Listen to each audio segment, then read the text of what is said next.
Good afternoon. Today's talk will focus on the poetry written during the Romantic Age in England. Useful as it is to trace the common elements in Romantic poetry, there was little conformity among the poets themselves as to what constituted Romantic poetry. It is misleading to read, for example, the poetry of the first Romantics as if it had been primarily written to express their feelings. Their concern was rather to change the intellectual climate of the age. William Blake had been dissatisfied since boyhood with the current state of poetry and what he considered the irreligious drabness of contemporary thought. His early development of a protective shield of mocking humor with which to face a world in which science had become trifling and art inconsequential is visible in his satirical work An Island in the Moon, written as early as perhaps 1784-85. He then took the bolder step of setting aside sophistication in the visionary Songs of Innocence, published in 1789. His desire for renewal encouraged him to view the outbreak of the French Revolution as a momentous event in European politics and society. In works such as The Marriage of Heaven and Hell and Songs of Experience, he attacked the hypocrisies of the age and the impersonal cruelties resulting from the dominance of analytic reason in contemporary thought.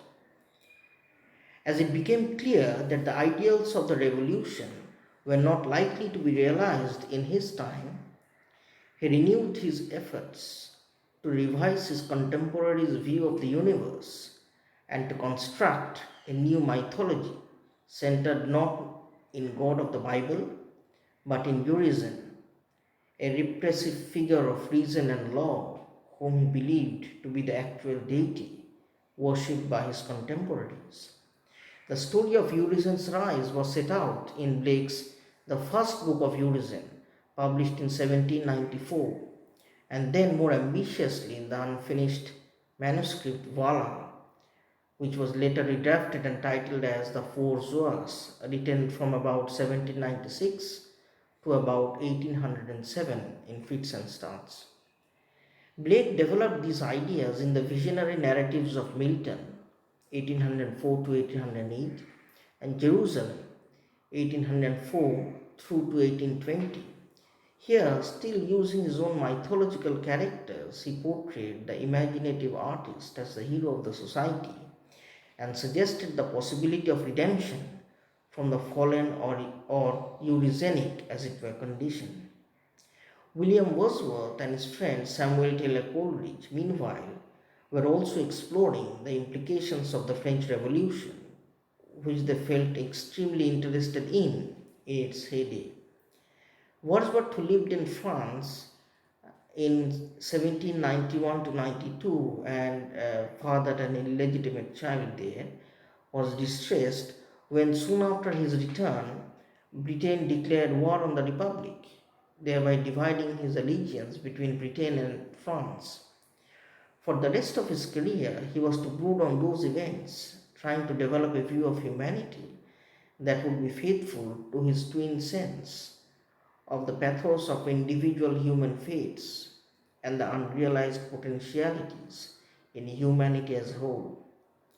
The first factor in this appears in an early manuscript, The Ruined Cottage and the Peddler, which later formed a part of the excursion. The second was developed from 1797 when he and his sister Dorothy, with whom he was living in the west of England, were in close contact with Coleridge. Stirred simultaneously by Dorothy's immediacy of feeling, manifested everywhere in her journals, written for a 5-year period between 1798 to 1803 and published subsequently in 1897, and by Coleridge's imaginative and speculative genius, Wordsworth produced the poems collected in lyrical ballads and published in 1798. The volume of poems began with Coleridge's The Rime of the Ancient Mariner and continued with poems displaying delight in the powers of nature and the humane instincts of ordinary people, and concluded with the meditative lines written a few miles above Tintern Abbey. Wordsworth's attempt to set out his mature faith in nature and humanity was significantly in display in this collection. His investigation of the relationship between nature and the human mind continued in the long autobiographical poem addressed to Coleridge and later titled The Prelude, initially in 2 books, then in 5 books, and then in 13 books, and then revised continuously till it was published posthumously in 1850. In this work, he traced the value for a poet of having been a child fostered alike by beauty and by fear, to quote him, by an upbringing in sublime surroundings. The prelude constitutes the most significant English expression of the romantic discovery of the self as a topic for art and literature. The poem also makes much of the work of memory, a theme explored as well and very intensely at that in his Ode on Intimations of Immortality. In poems such as The Michael and The Brothers, by contrast, written for the second volume of Lyrical Ballads, which was published in around 1800, Wordsworth dwelt on the pathos and potentialities of ordinary lives. Coleridge's poetic development during these years paralleled Wordsworth's significantly because they were collaborating a lot and even staying together or close together. Having briefly brought together images of nature and mind in the Aeolian Harp, published in 1796, he devoted himself to more public concerns in poems of political and social prophecy, such as Religious Musings and The Destiny of Nations.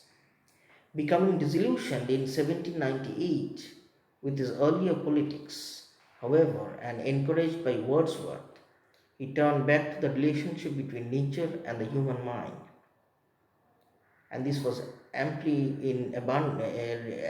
revealed in poems such as This Lime Tree Bar My Prison, The Nightingale, and Frost at Midnight, now sometimes called the conversation poems, but collected by Coleridge himself and titled Meditative Poems in Blank Verse.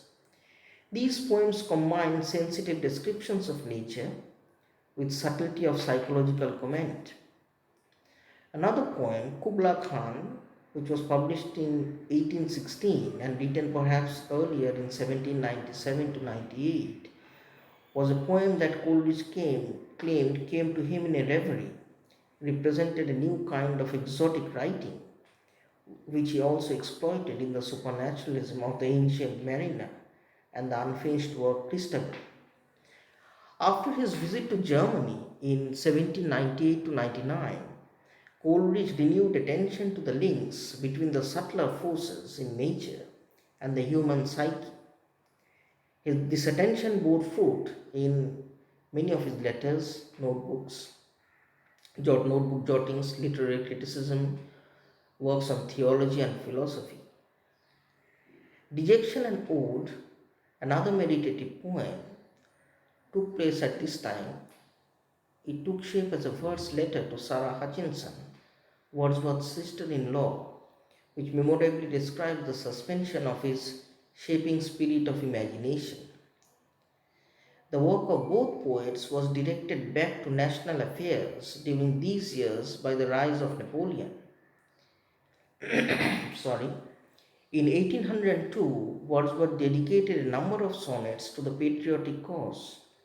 The death in 1805 of his brother John, who was a captain in the merchant navy, was a grim reminder that while he had been living in retirement as a poet, others had been willing to sacrifice themselves for national cause. From this time, the theme of duty was to be prominent in his poetry.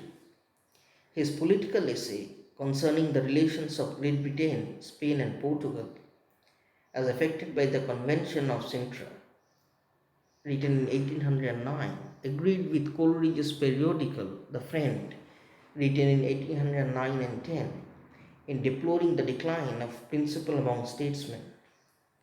When the excursion appeared in 1814, the time of Napoleon's first exile, Wordsworth announced the poem as the central section of a longer projected work, The Recluse, which he said was a philosophical poem containing views of man, nature, and society.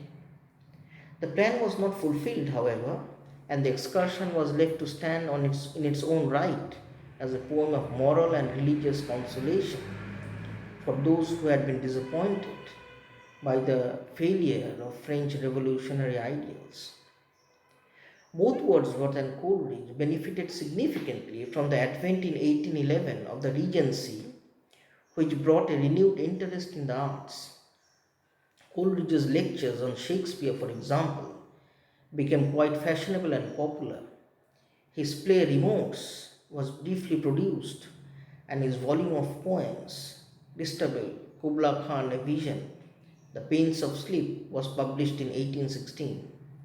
Biographia Literaria was published in 1870, which was an account of his own development, combined philosophy and literary criticism in a new way, and made an enduring and important contribution to literary theory. Coleridge settled at Highgate in 1816, and he was sought there as the most impressive talker of the age, to quote William Hazlitt. His later religious writings made a considerable impact on Victorian readers. Now, to talk of the other poets of the early Romantic period, we are immediately reminded of Walter Scott, as well as some others which we'll be discussing in due course of time today itself. In his own lifetime, Blake's poetry was scarcely known.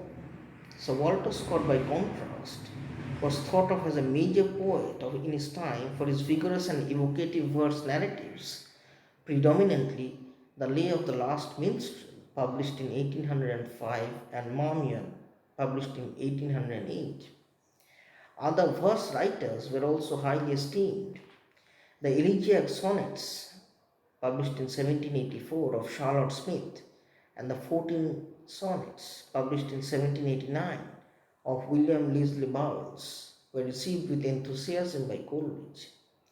Thomas Campbell is now chiefly remembered for his patriotic lyrics such as The Mariners of England and The Battle of Hohenlinden, published in 1807, and for the critical preface to his specimens of the British poets, published in 1819.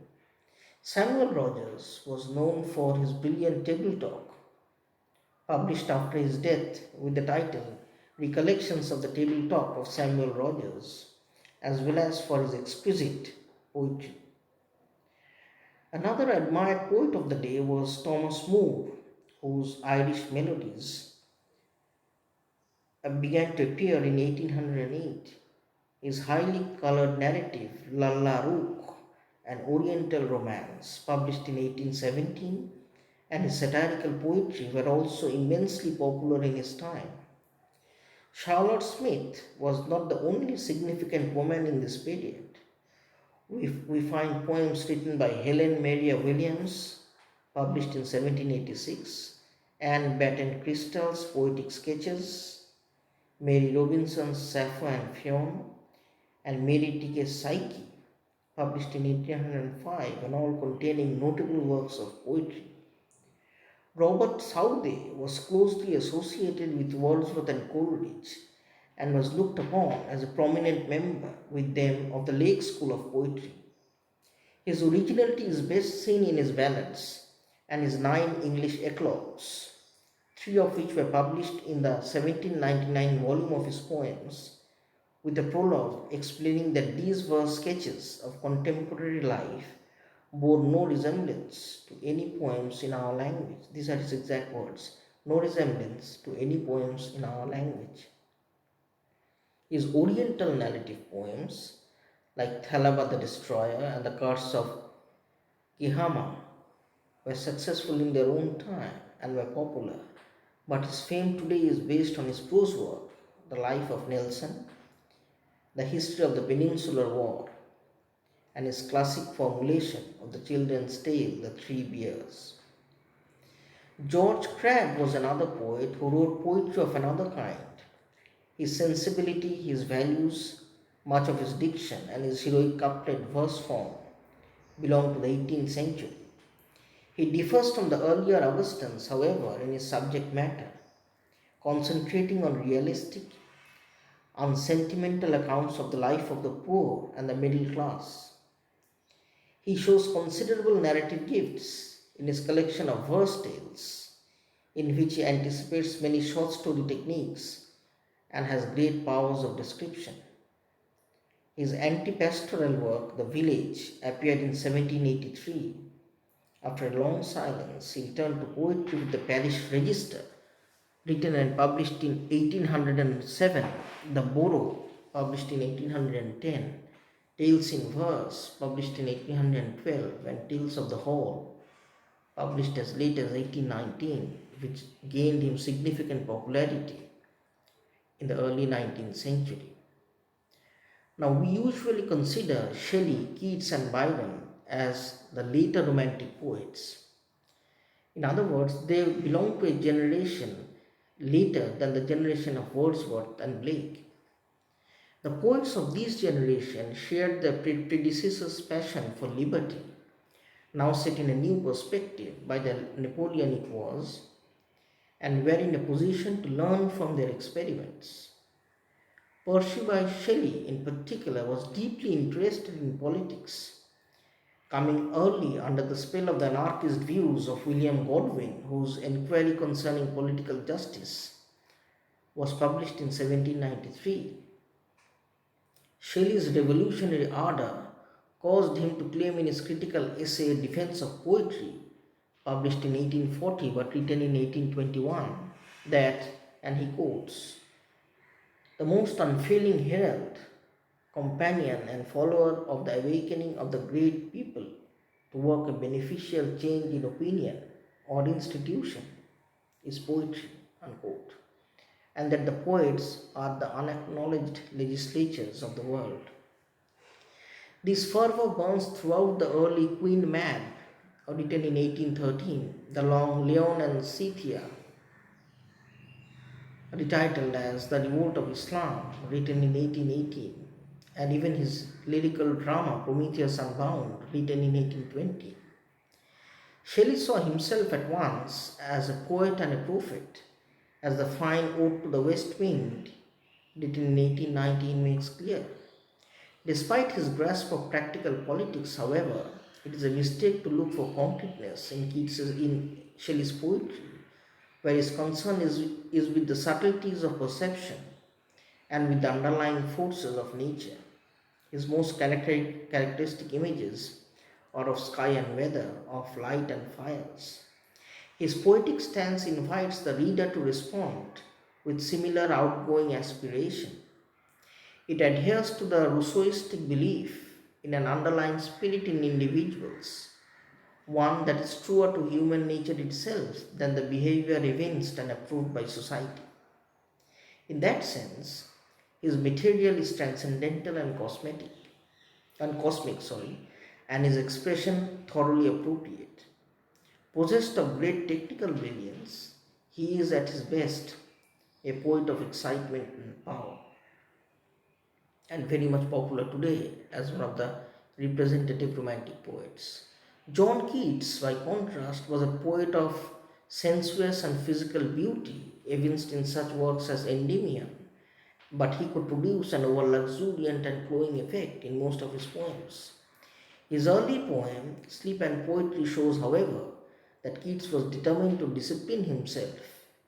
But even before February 1820, when he first began to cough blood, which indicated perhaps that he could not live long, he may have known that he had no time to live, and therefore he devoted feverishly to his expression of vision with a great deal of intensity. He experimented with many kinds of poems. Isabella, an adaptation of a tale by Giovanni Boccaccio, is a tour de force of craftsmanship in its attempt to reproduce a medieval atmosphere and at the same time write a poem involved in contemporary politics. His epic fragment, Hyperion, began in 1818 and abandoned and published later in 1820, and later began again and published posthumously as late as 1856, has a new sparseness of imagery, but Keats soon found the style Miltonic and decided to give himself up to what he called other sensations. Some of these other sensations or other poems are found in the poems of 1819, which is considered as Keats's Annus Mirabilis, as it were, containing the Eve of St. Agnes, the Great Odes, and To Autumn. These, with the Hyperion poems, represent the summit of Keats's poetic achievement, showing what has been called the disciplining of sensation into symbolic meaning. The complex themes being handled with a concrete richness, as it were, of detail. His superb letters show the full range of the intelligence at work in his poetry. We now come to Lord Byron, who differed from Keats and Shelley both in theme and manner, who was at one with them, however, in reflecting their shift towards Mediterranean topics. Having thrown down the gauntlet, as it were, in his early poem, titled English Bards and Scotch Reviewers, written in 1809, in which he directed particular scorn at poets of sensibility and declared his own allegiance to Milton, Dryden, and Pope, he developed a poetry of dash and flair, in many cases with a striking hero. His two longest poems, titled Childe Harold's Pilgrimage and Don Juan, are usually considered as his masterpieces, which provide an alternative persona, as it were, for himself. The one a bitter and melancholy exile among the historic sites of Europe, and the other a picaresque adventurer enjoying a series of amorous adventures.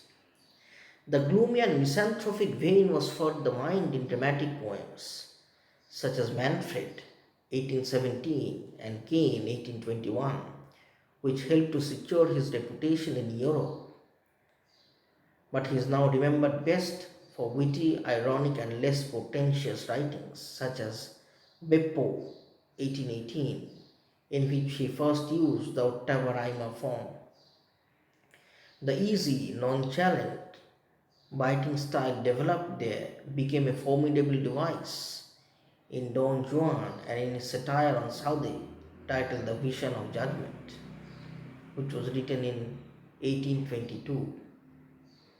Other than these, there were certain other poets who were writing significant poetry and were known and was famous in their times, though their fame subsequently receded. John Clare was one of them. A Northamptonshire man of humble background, Clare achieved early success with poems descriptive of rural life and scenery, 1820, The Village Minstrel, 1821, and The Shepherd's Calendar, 1827. Both his reputation and his mental health collapsed in his 1830s. He spent the later years of his life in an asylum. The poetry he wrote there was rediscovered in the 20th century.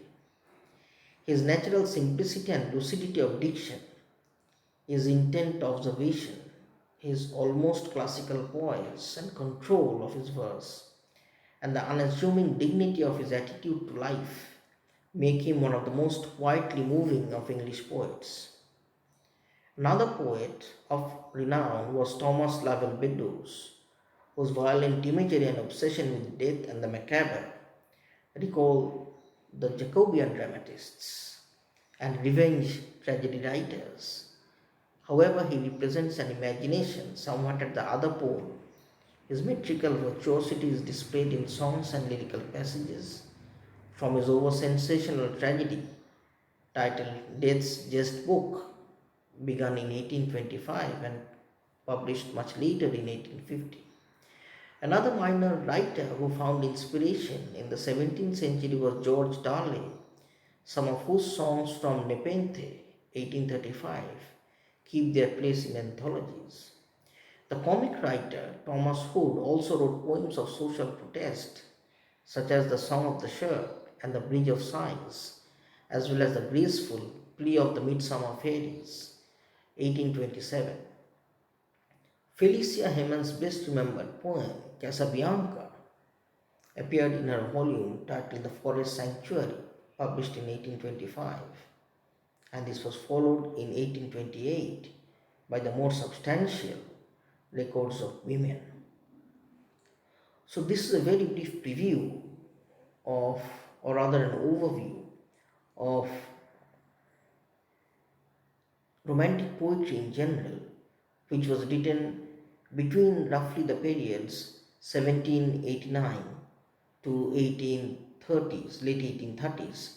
So some of the poems, as we have seen in my talk, were published as late as 1850 or 1860s or even later.